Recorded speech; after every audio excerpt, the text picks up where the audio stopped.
सम्मानित पीठाधीश्वर जगतगुरु महामंडलेश्वर एवं अयोध्या के पावन धाम में सभी उपस्थित सम्मानित भाई बहने, महान संतगण जो इस भूमि पर विराजमान है। आज का बहुत सुंदर ये विषय है कि सनातन परंपरा के संवाहक श्री राम। और जब हम श्री राम कहते हैं तो मेरी स्मृति में सिर्फ एक राम नहीं आते, लेकिन जिस तरह कहा गया है कि एक राम दशरथ का बेटा, दूजा राम घटघट में लेटा, आत्मा को भी राम कहा गया है। तीसरा राम जगत से न्यारा, परमात्मा को भी राम कहा गया है। और चौथा राम शकल पसारा, अर्थात जिसने ये सकल सृष्टि का निर्माण किया, वो ब्रह्मा जी को भी राम कहा गया है। कि दशरथ के बेटे श्री राम ने अपने जीवन चरित्र के माध्यम से बहुत सुंदर मूल्य, आध्यात्म एवं संस्कारों का जीवन प्रदर्शन हम सबके सामने किया। और मैं यही कहूंगी कि जगत से न्यारे परमात्मा राम की अनुकंपा, क्योंकि श्री राम के भी आराध्य शिव रहे हैं। रामेश्वरम में जब उन्होंने साक्षात रावण से युद्ध करने से पूर्व शिव का पूजन किया, आराधना किया, हम सभी को सिखाया प्रैक्टिकल अपने जीवन चरित्र से कि कैसे अपने जीवन में परमात्मा का आशीर्वाद, परमात्मा के वरदानों को हमें प्राप्त करना है। नित्य उनके स्मृति में अपने जीवन को रखना है। और इसलिए जिस तरह से कोई जगह पर अगर बहुत श्रेष्ठ कृति हो, तो निराकार परमात्मा राम के सर्वश्रेष्ठ कृति इस संसार में श्री राम के रूप में अवतरित हुई।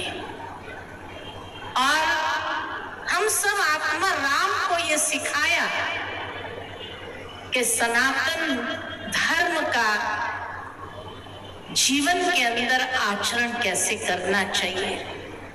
सनातन माना सत्यता, जो सत्यता को कभी कोई मिटा नहीं सकता, ऐसा अविनाशी सत्य। और उस अविनाशी सत्य को जीवन के अंदर कैसे जीना चाहिए,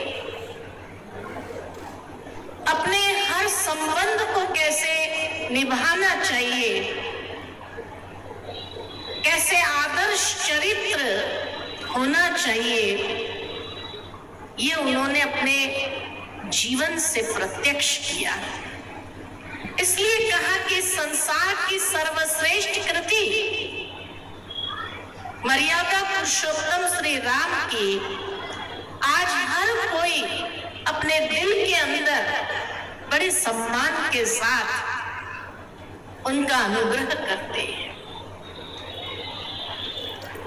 जीवन की मर्यादाओं को हर संबंधों के साथ कितना मधुरता के साथ उन्होंने निभाया, आचरण किया, कहीं पर भी किसी के प्रति भी कोई भी प्रकार का नकारात्मक भाव जिसके मन के अंदर न हो, ये है सनातन। सनातन हमें यही सिखाता है कि उस सबके भाव को कितना विनम्रता से और सकारात्मक स्वरूप से हमें धारण करना है, जीना है। जीवन की यात्रा में रामायण माना ही श्री राम की जीवन यात्रा के अंदर अनेक प्रकार के विघ्न भी आए, परीक्षाएं भी आई, लेकिन कहीं पर भी कोई भी परीक्षा में वो विचलित हो गए हो, अधीर्य हो गए हो, ऐसा कहीं देखने को नहीं मिलता है। अर्थात हम आत्मा राम को भी यही सीखने को मिलता है कि जीवन के अंदर परीक्षाएं तो आएगी, उतार चढ़ाव आना ये स्वाभाविक है। अगर हमारे सर्वश्रेष्ठ पूजनीय भगवानों के जीवन में भी ये उतार चढ़ाव आए, परीक्षाएं आई, अनेक प्रकार के विघ्न आए, अविचलित होकर के उन्होंने कैसे उनको पार किया, ये सनातन सिखाता है। लेकिन हम छोटी छोटी बातों में विचलित हो जाते हैं। क्यों? क्योंकि शायद आज का संसार रावण राज्य हो गया है, इसलिए रावण छोटी छोटी बातों में विचलित हो जाता था। बहुत सुंदर हमारे पूर्व वक्ता ने कहा कि श्री राम राज्य की परिकल्पना तो हम करते, परंतु यहाँ प्रजा भी तो श्री राम जैसी होनी चाहिए, या राम राज्य में जैसी प्रजा थी वैसी होनी चाहिए। लेकिन ऐसी प्रजा बनाएगा कौन? और तभी कि जब हमारे अंदर ये दृढ़ संकल्प आ जाए, तो उस दृढ़ संकल्प से कोई भी कार्य संभव नहीं है, स्वाभाविक है। हमारे भारत भूमि में जो भी शास्त्र बने हैं, ये शास्त्र इसीलिए बने हैं, चाहे वो महाभारत हो, चाहे रामायण हो, उसमें बहुत सारे ऐसे प्रसंग हैं जिन प्रसंगों से हमें बहुत कुछ जीवन के लिए दिशा निर्देश देता है। बस आवश्यकता है तो हम उस मानसिकता को अपनाएं कि जो दृश्य दिए हैं उसको हम अपने जीवन में आत्मसात करके कैसे चले। परीक्षाएं किसके जीवन में नहीं आएंगी, अर्थात मंत्रा आज किसके जीवन में नहीं होगी। कई बैठे हुए यहाँ लोग भी ये शिकायत करते होंगे कि हमारे जीवन में भी ऐसे कई मंत्राएं हैं जो हमारे संबंधों को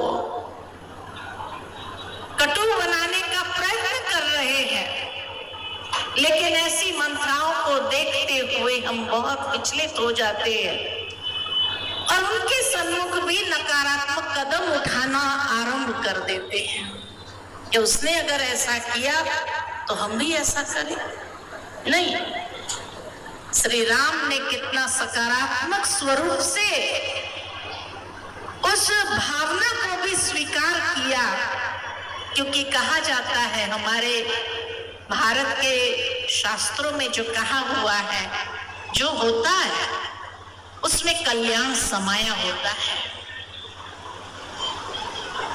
श्रीमद् भगवद गीता के सार में ये बात कही हुई है कि अर्जुन, जो हुआ वो भी अच्छा, जो हो रहा है वो भी अच्छा, और जो होने वाला है वो भी बहुत अच्छा।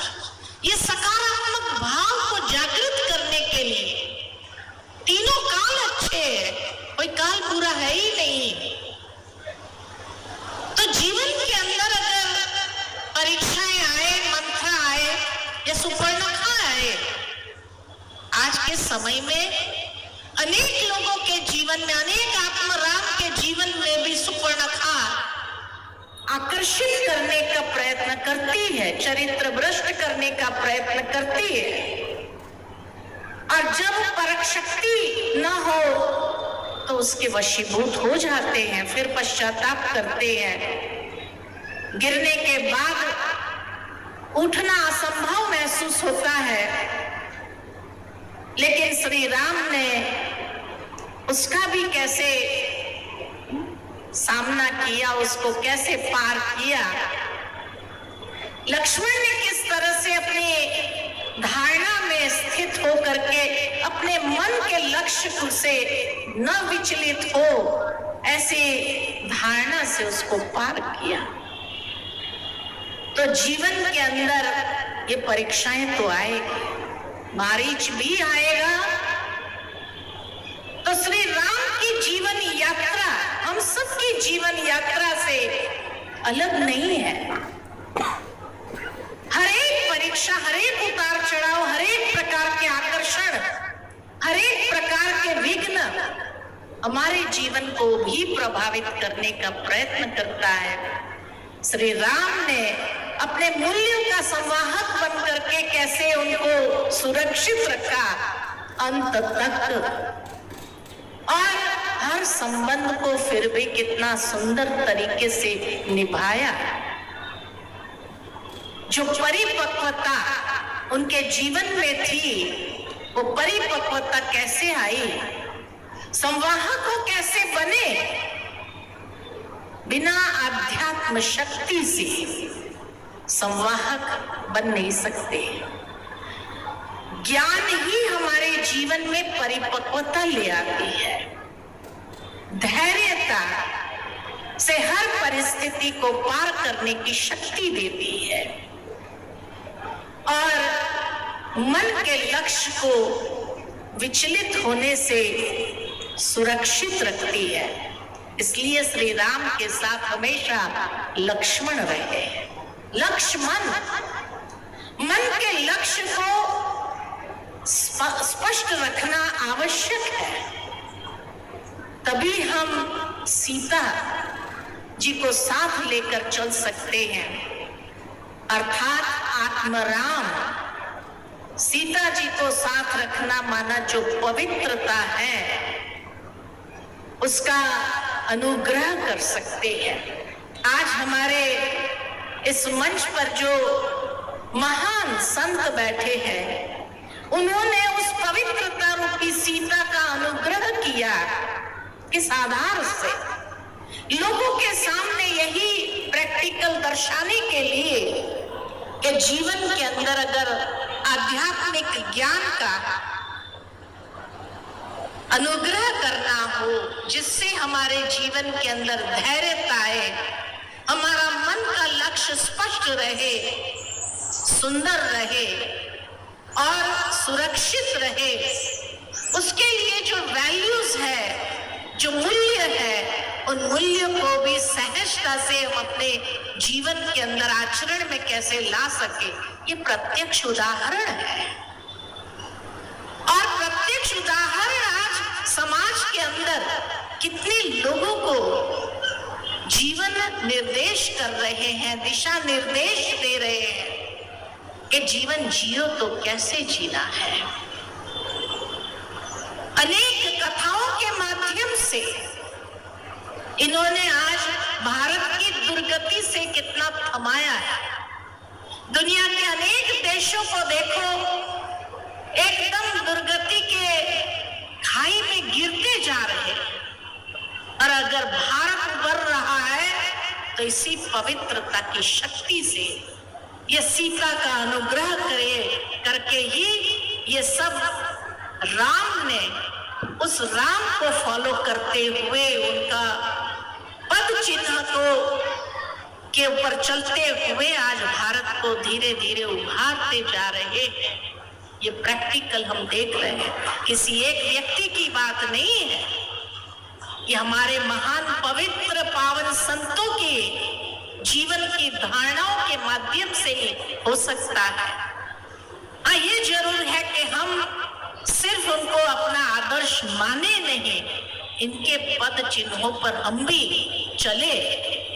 उन्होंने जो मूल्य को अपनाया है, उन मूल्य को हम भी अपने जीवन में आत्मसात करें, तो राम राज्य जैसी प्रजा क्यों नहीं प्रैक्टिकली संसार के अंदर आ सकती है, भारत में आ सकती है। भारत, बहुत सुंदर हमारे पूर्व वक्ता ने कहा कि भारत को माता का दर्जा दिया हुआ है। दुनिया में कोई भी देश को माता का दर्जा नहीं दिया गया है। फादरलैंड कहते हैं, या देश के रूप में उसको देखा गया, इसलिए आक्रमण करते रहे। मुझे याद आता है एक प्रसंग कि जब हमारे सम्माननीय भारत रत्न अब्दुल कलाम जी माउंट आबू आए थे, और उनकी भेंट जब हमारी मुख्य प्रशासिका दादी प्रकाश मणि जी से हुई, तब उन्होंने एक सवाल पूछा और कहा कि भारत हर रीति से समर्थ है, भारत के पास शक्ति है, साधन है, लेकिन फिर भी आज तक भारत ने किसी देश पर आक्रमण नहीं किया। सबने भारत पर आक्रमण किया, राज किया। भारत समर्थ होते हुए भी क्यों किसी देश पर आक्रमण नहीं किया, क्यों किसी देश पर राज्य नहीं किया? तब हमारी दादी जी ने बहुत सुंदर जवाब दिया और यही कहा, क्योंकि भारत माता है, माता कभी किसी पर आक्रमण नहीं करती है। माता के ऊपर अत्याचार कई लोग करते हैं, लेकिन वो माता माता ही रहती है, क्योंकि सारे बच्चे हैं उसके। हर धर्म के लोग भारत माँ के बच्चे हैं, पुत्र है, और उस भारत माँ ने हर एक को सहारा दिया, अपनी गोद में समाया। भले किसी ने अत्याचार भी किया तो भी उसने उसको बच्चे के रूप में ही देखा। लेकिन एक दिन आएगा जब उस माँ का कदर जरूर होने लगेगा, जब सारे विश्व की आत्माओं में एक ऐसा युद्ध का स्वरूप हो जाएगा, जब एक दूसरे के प्रति नफरत का भाव जागृत होगा, तभी ये भारत माता विश्व गुरु बनेगा। क्योंकि हर एक को ये महसूसता होगी कि भारत के ऊपर सभी ने इतना अत्याचार करने के बाद भी भारत हर एक को समाता रहा, अपने अनुकंपा में उनको सुरक्षित रखता रहा। लेकिन उसके लिए ये कभी कोई ना समझे कि भारत कमजोर है या सनातन कमजोर है। सनातन की जो शक्ति है वो स्वयं में सिद्ध है, और इसलिए सनातन की जो परंपरा है उसी के आधार से वो विजयी होनी है। बुराई को बुराई से मारना ये दुनिया का असूल है, टिट फॉर टैट ये कहा। लेकिन भारत ने अगर किसी को भी महसूस कराया तो अपनी अच्छाई से ही उसको झुकाया है, सारे संसार को झुकाया है। और श्री राम के ये मूल्य जो है, यही एक न एक दिन भारत के अंदर तो क्या, लेकिन भारत के बाहर भी हर देश को झुकाने का कार्य करेगा। इंग्लिश में बहुत सुंदर एक कहावत है, किसी को मारना है तो शस्त्रों से नहीं, लेकिन किसी को अगर झुकाना है तो आपकी करुणा और दया से ही उसको झुका सकते हैं। To kill a man with kindness, ये कहावत है। झुकाना है, मारना है तो दया करुणा के भाव से ही किसी को झुका सकते हैं। मिडिल एज में भी महात्मा बुद्ध ने जो प्रचार किया वो भारत के संस्कृति को के अंदर जो उन्हें प्राप्त हुआ उसी को लेकर प्रचार किया। कई लोगों को बौद्धि बनाया, कैसे? दया और करुणा के माध्यम से। तो इसीलिए कहा जाता है कि टिट फॉर टैट करना ये तो बाहर की दुनिया का असूल है। हमारी भारत की संस्कृति, हमारे भारत की जो सनातन परंपरा है वो हमें श्री राम की तरह सिखाती है कि जहां आप अपनी दया और करुणा दिखा सकते हैं वहां तक तो दिखाओ प्राणी मात्र के प्रति, लेकिन जहां आप दृढ़ संकल्प कर लो कि अभी रावण को खत्म करना ही है, तो आज की दुनिया के रावण को खत्म करना भी कोई बड़ी बात नहीं है, उसको खत्म कर सकते हैं। बस ये समझना जरूरी है कि उसका केंद्र बिंदु कहाँ है, उसका केंद्र बिंदु को समझ लो और वहीं उसको मार के गिराना आसान हो जाएगा और सनातन का ध्वज सहजता से हम लहरा सकेंगे। बाकी छोटे छोटे हिंसक ये हमें शोभा नहीं देता है। छोटे छोटे हिंसक कृत्य ये हमारी संस्कृति नहीं है। हमारी संस्कृति है उस मूल को अटैक करना, उस जड़ को समाप्त करना है।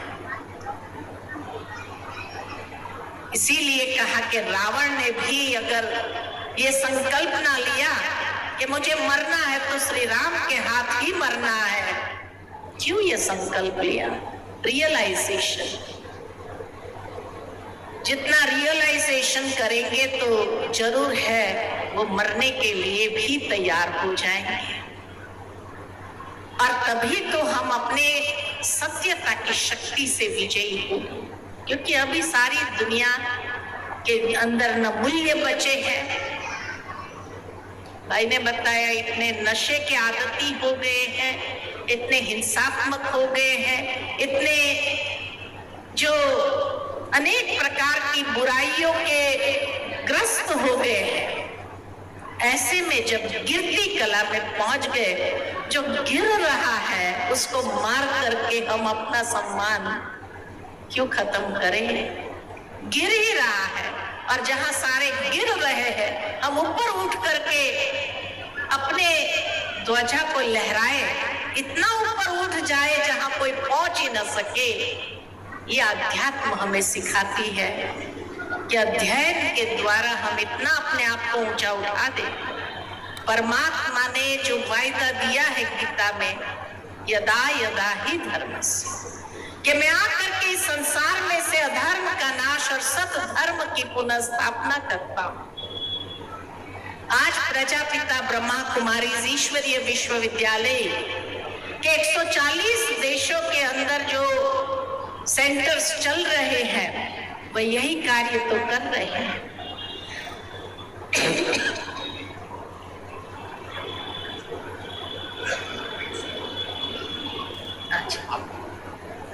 अच्छा, एक मिनट में पूरा कर लूं। तो इसीलिए प्रजापिता ब्रह्मा कुमारी ईश्वरीय विश्वविद्यालय में यही कार्य ब्रह्मा कुमारी सारे विश्व के अंदर कर रही है कि अपनी पवित्रता की शक्ति का संवहन करे। अपने धर्म की शक्ति पवित्रता की शक्ति है और आज हमें गर्व होता है ये कहते हुए कि प्रजापिता ब्रह्मा कुमारी का हर सेंटर अयोध्या है, जहां युद्ध नहीं होता है। जिस तरह से श्री राम और श्री सीता का जीवन था, पवित्र जीवन, आज हमारे पास 10 लाख ऐसे युगल है जिसका सैंपल हमारे यहाँ राधे श्याम भाई और किरण बहन बैठे हैं कि घर गृहस्थ में रहते हुए भी उन्होंने अपने जीवन को पवित्रता के बल से चलाया है। पूरे घर के अंदर वो संस्कारों को अपने बच्चों के अंदर भी दिया है, अपने कार्य क्षेत्र के अंदर भी जिन्होंने उस संस्कारों का संवहन किया है और हर एक मजदूर, उनके फैक्ट्री में कार्य करने वाले को भी वो संस्कार दिए हैं। जितना हम ऊंचा उठते जाएंगे तो दूसरे नीचे अपने आप हो जाएंगे। हमें किसी को नीचे दिखाने की आवश्यकता नहीं, हम अपने आप को इतना ऊंचा उठा दें। यही भगवान निराकार नाम हमें शिक्षा देते हैं। जीवन बनाओ तो श्री राम की तरह, जिसका मन का लक्ष्य विचलित न हो कभी भी, जिसका कोई शत्रु नहीं, शत्रुघ्न जिसका भाई हो, और ऐसा जीवन यह भरत जिसको कहा कि जिसके हर रथ के अंदर समर्पणमयता हो, तो ज्ञान, पवित्रता, समर्पणमयता, शत्रुघ्न की भावना न हो, सुमित्रा जैसा जीवन हो, हर कोई अपना मित्र है, ऐसा कौशल्य, ऐसी सर्व विशेषताएं अर्थात बौद्धिक क्षमता रूपी कैकेयी जिसके जीवन में हो, उसका मन का लक्ष्य हमेशा स्थिर रहता है और वही रावण के ऊपर विजयी प्राप्त कर सकता है। तो इसीलिए सनातन परंपरा का संवाहक हर एक आत्म राम को बनना है, दशरथ के बेटे श्री राम की तरह। तब ये भारत भूमि को हम अयोध्या बना सकेंगे और राम राज्य को पुनः स्थापित कर सकेंगे। इन्हीं शब्दों के साथ वाणी को विराम देती हूँ। संतों के चरणों में अपना प्रणाम कहते हुए वाणी को विराम कहते हैं। ओम शांति। ब्रह्मा कुमारी आज संपूर्ण विश्व के 100 कुछ देशों में जा रही है। मुझे लगता है उस धर्म का पालन मर्यादा पुरुषोत्तम परमपिता परमात्मा ने स्वयं किया था। जो राखी का संबंध है, भगवान ने उस धागे के बल पर स्वयं को संपूर्ण विश्व का मालिक होते हुए उस एक कच्चे धागे से अपने आप को द्वारपाल के रूप में तक स्वीकार किया। ऐसे मर्यादा पुरुषोत्तम श्री राम की नगरी में संपूर्ण ब्रह्मा कुमारी की बहनों का मैं अयोध्या की तरफ से खूब स्वागत करता हूँ, वंदन करता हूँ, अभिनंदन करता हूँ। वो अयोध्या में आवे और ब्रह्मा कुमारी का भव्य यहाँ संस्थान स्थापित करें। तो इतना सब कुछ कहते हुए आप सभी को खुले भाव से आमंत्रित करते हुए अयोध्या की तरफ से दास वाणी को विराम देगा और मुकेश जी से कहेगा इसी प्रकार के कार्यक्रम नित्य प्रति आप आयोजित करते रहें। अयोध्या के संत, अयोध्या के महंत, अयोध्या की जनता आपके साथ है और अयोध्या की तरफ से खूब आशीर्वाद।